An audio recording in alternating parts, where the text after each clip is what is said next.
Hello, my name is Michael O'Keefe, aka The Movie Wizard. If you enjoy this interview and want to hear more top-notch film industry conversations, please press the thumbs up, subscribe to this channel, and hit the bell to stay in the know. Okay, so hello, Daniel Schmidt. Tell me what it means for you to have your movie, Diamantino. Am I saying that right? Yeah, that's correct. More or less? Yeah. How does it feel to have your movie play at Midnight Madness this year at TIFF? Oh, for us, it's I don't know, it's a competition of being very surprising and very exciting. Ooh. And I think that, I'm just really curious to see how the audience reacts. I don't usually, when you make a film, you at least for us, you stare at it on a computer for so many months. You kind of like don't want to ever see it again. You're like divorced from it, kind of. Yeah. And when we showed in Cannes, they kind of oblige you to like sit there with the public or with the, whatever, Sure. and watch the film, which is really intense. And becomes even more intense when the movie is sort of a little bit overtly a comedy, which this one is. It's like, are they going to laugh? Oh, why are they laughing at the wrong things, etc. So that was really an interesting experience, but normally I would never go and see it again in the theater. I think with Midnight Madness, I'm too tempted to see what an audience of that kind of sort of passion and that sort of size and that sort of focused interest, how they'll react to it. They're dedicated, and maybe they'll throw, And sometimes they were making fun of the disaster artists last year and stuff you think will be a safe bet. You never know. They're a tough crowd, but when you please them, you're set. So I am very curious, and we're very honored and grateful to Peter for the programmer for having us and giving us Peter the closing whatever. Yeah, the closing film, Sunday night. Yeah. So it's really cool. But I think Gabriel, my co-director, has showed some films in the wavelength section. Okay. And we're kind of considered, our previous films have sort of been in this more kind of somewhere between fine art and cinema type thing. Even when we're playing the New York Film Festival, which we're playing only a few weeks from now, we're playing in a section called Projections, which is basically like the wavelengths of the New York Film Festival. So the movie really is operating on a couple different tell us about the plot levels. of this film. The plot is I don't want to give away too much, and it's also I've already forgotten the plot. No, it's just, it's so... You made the movie. It's complex. It almost feels like it's being made up. It feels very layered. Yeah. Yeah.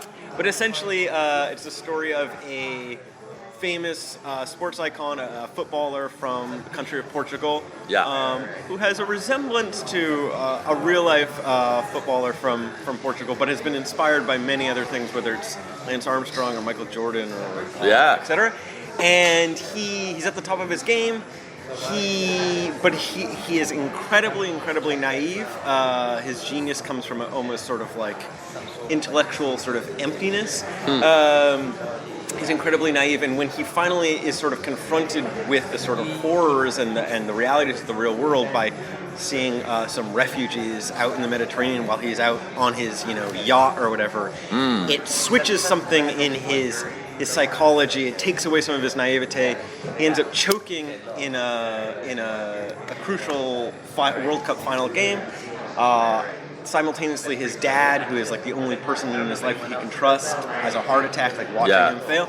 And so from there, you basically see the downfall of this icon, of this celebrity, and how different forces, whether it's family members, the government, other government bodies, a right-wing party, etc., try to basically manipulate and use his image. So he kind of goes into this sort of Forrest Gump kind of realm, but in a much more sort of fantastical, and in some degrees I would also say both more fantastical, but also maybe a little bit more real than Forrest Gump. Like, as absurd as the movie is, and as genre as it is, almost all of the genre elements are being extrapolated from real world things. So, for instance, there's a really crazy, very crass ad campaign that he's in for like Brexit, kind of Portugal Brexit type thing, and people are like, "Wow, it's so funny and gross and whatever," and we just copied it almost like shot by shot from a real Brexit ad. So the world is already so absurd and so grotesque that it's like I wanted film to is ask you about actually that. almost sort of more based in reality than in Reality stranger than fiction. Yeah. Like because there is a lot of topical stuff in this movie, and I wanted to get your take on like kind of the current political climate that we're in both America and Europe and all over the place, whether it's like Trump or Brexit, but even more broadly, like are we all going to hell here? Like what is happening? Is there going to be a planet Earth in 10 years? Well, I don't think I can answer that, but I think I'm as afraid as the next person, and the film is definitely in one part us sort of like dealing with and expressing our fear. We've really look often to films, whether they're comedies or genre films, how they deal with the difficulties of their time. So just a classic one that we all know is like Romero's Dawn of the Dead, or Night of the Living Dead. Yeah, Night of the Living Dead. Yeah. And the whether he intended it or not, the sort of popular read that this was a critique of the Vietnam War. Or there's a number of comedies, Lubitsch, To Be or Not to Be, etc. Ernest Lubitsch, so good. Yeah, that really deal with these that came out during while World War II was yeah. like at the height, and Nazi Germany was at the height of its powers. So we're really interested in cinema and zeitgeist quality, kind of. Yeah, and how those things can actually interact with and maybe offer some sort of new perspective and a sort of different way to critique the very scary realities of the real world, the quote-unquote real world. The crazy world. I was wondering if you could tell us a little bit about it was a co-production. Yes. So it was Portugal, it was France, and Brazil. Am I correct? And tell our audience kind of like how co-production works, like because the character's Portuguese, right. But how do you get the French and the Brazilians on board, and what was kind of their role? How did the different players move in a co-production? I mean, co-productions are very common for the financing and production and even the sort of creative. Considerations of almost all films outside of America. America is much more financed by private equity and et cetera, whereas the rest of the world, it's usually state bodies that are funding the films, but they're never quite enough. These cultural ministries are able to take some sort of risk, but it's never to the tune of a Hollywood budget. So the co-productions allow different countries to sort of group their money together from these different funds. Again, you're never reaching even a low-budget Hollywood film, but it is ultimately, from my understanding, a financial strategy. And then, again, the different parties, in our case, France, Portugal, and Brazil.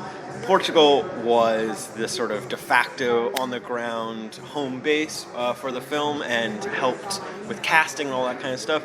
France really ran the sort of post-production and the color, the grading, I guess that's the same thing. The editing, etc. And then Brazil, which was the smallest partner but a very significant one, did the sound, post-production sound, and some other things. The film was ostensibly first supposed to be filmed in Brazil, which was also the reason that there was sort of... Usually it's not, like the combination of countries we had was a little bit unusual from my understanding. But anyhow... Yeah, fair enough. So tell me about the Cannes Film Festival. What was the reception like there? And how did you have fun there? Do you like festivals?